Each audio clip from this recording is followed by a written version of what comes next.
Masaya ka ba? Na friends na silang dalawa So makikita mo, magkasama na silang dalawa.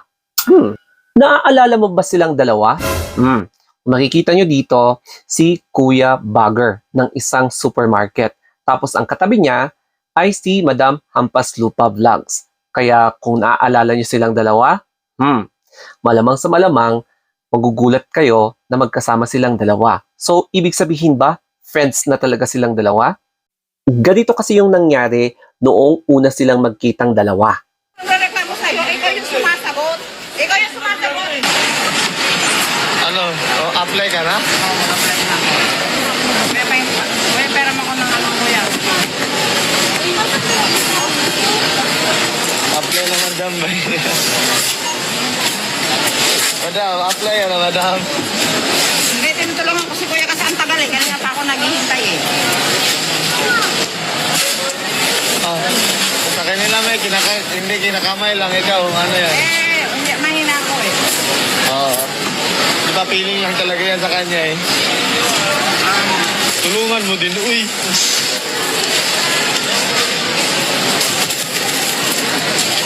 Palit mo niya. Palit mo.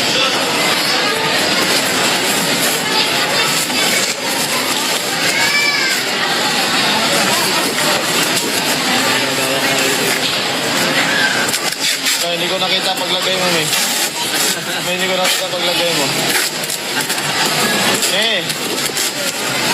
Next time mo.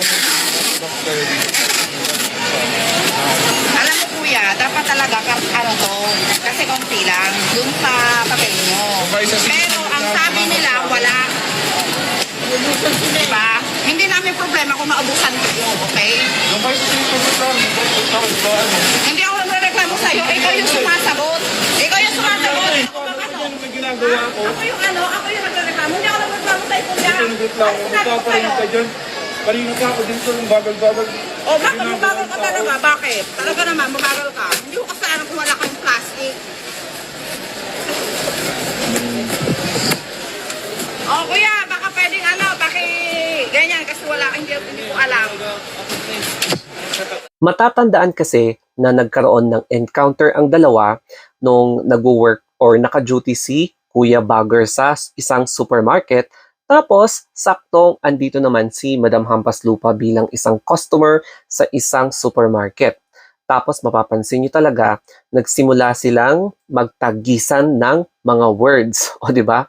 And siguro mapapansin natin na medyo pressure or stress sa work si Kuya Bagger. At the same time, ganun din ang inantay ng customer na si Madam Hampas Lupa.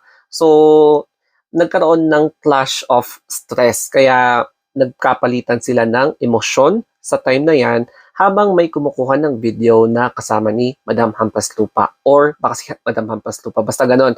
Actual na nakunan ng video yung eksena nilang dalawa. At dahil dito, nagkaroon talaga ng matinding feedback si Madam Hampas Lupa Vlogs. Tapos ang nangyari after that, nag-initiate ang kanyang team para hanapin si Kuya Bagger at para na rin magkaayos na sila at masettle kung ano man yung gusto nila. Tinutulungan nila ako na ma-resolve itong problema dahil good intention naman yung dahilan natin kaya gusto nating makita si Kuya Bagger. Okay? At tama naman yung binigay na address sa atin ng source natin. Okay?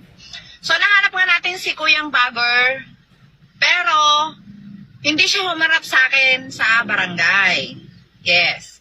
Pinuntahan siya ng team ko doon sa bahay nila kasi nagpaiwan ako sa barangay kasi nga, mas maigi na doon na lang kami makapag-usap. It's a good intention na gusto ko makita si Kuya Bagger at makapag-usap kami. Tapos, ang sabi ni Kuya Bagger at mama niya, susunod sila sa barangay. Nung sinundo sila nung kagawad at saka ng team ko. Okay? Pero, nauna yung team ko at saka yung kagawad. Tapos, dumating yung mama ni si Madam Josefina na mama ni Kuya Bagger. Dumating sa barangay na hindi niya kasama si Kuya Bagger. Akala ni Nanay Josefina, si Kuya Bagger ay pumunta na ng barangay. Pero, hindi siya pumunta ng barangay, hindi siya dumiretso doon. Umalis daw siya, may dalang kumuha ng bag at saka kumuha ng payong, tapos lumabas ng bahay. So, akala ni Nanay Josefina nauna sa kanya. Pero, hindi siya dumating. Na-interview natin si Nanay Josefina, so nagkaroon din tayo ng iba't ibang kaalaman tungkol kay Kuyang Bagger sa mga pinagdadaanan niya sa buhay at kung ano talaga yung ugali na meron si Kuyang Bagger. So at least nagkaroon tayo ng idea kung bakit siya ganun nung mga oras na yon sa loob ng supermarket, okay? So, ang full video mga madam sir ng pag-uusap namin ni Nanay Josefina sa loob ng barangay, At after ilang days or weeks na paghahanap kay Kuya Bagger, ayan. So, magkasama nga silang dalawa. Tapos, sa pictures na yan, I am not sure kung team yan ni Madam Hampas Lupa or family member ni Kuya Bagger. Pero, ang importante dyan is nag-reconcile silang dalawa. Ayan.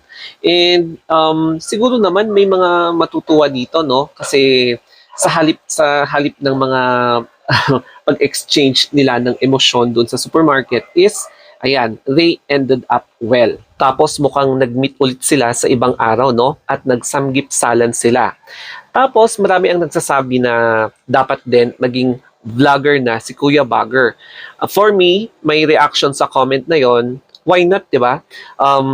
Take advantage. Dapat i-take advantage ni Kuya Bagger yung kanyang status na pagtitrending ngayon. Kasi bihira lang ang mga gusto maging vlogger na umaangat, no? So i-take advantage niya yung time na nagtitrending siya kasi pinag-uusapan siya, tapos this will be the best time for Kuya Bagger na magiging vlogger in the making, na gumawa siya ng videos niya at magsimula ulit siya na magkaroon ng ibang pagkakakitaan through vlogging. O di ba? Hindi naman siguro masama.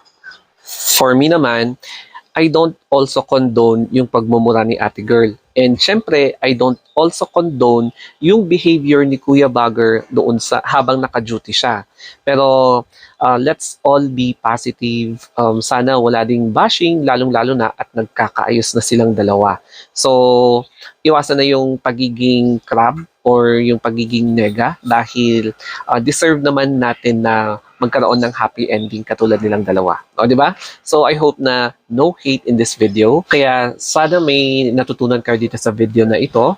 Especially sa mga tao na nagkaroon ng hindi pagkakaunawaan sa ibang tao. Mapa kapatid mo man yan, mapa friends, mapa relatives, or mapa hindi mo kaano-ano. Basta ang importante, yung ending is very happy. Okay? So, I hope din na may makarelate sa video na ito para, syempre, isipin natin na hindi laging ang pagiging nega ay nakakapagbigay ng saya. O, di ba? Okay, so thank you so much. Have a wonderful day.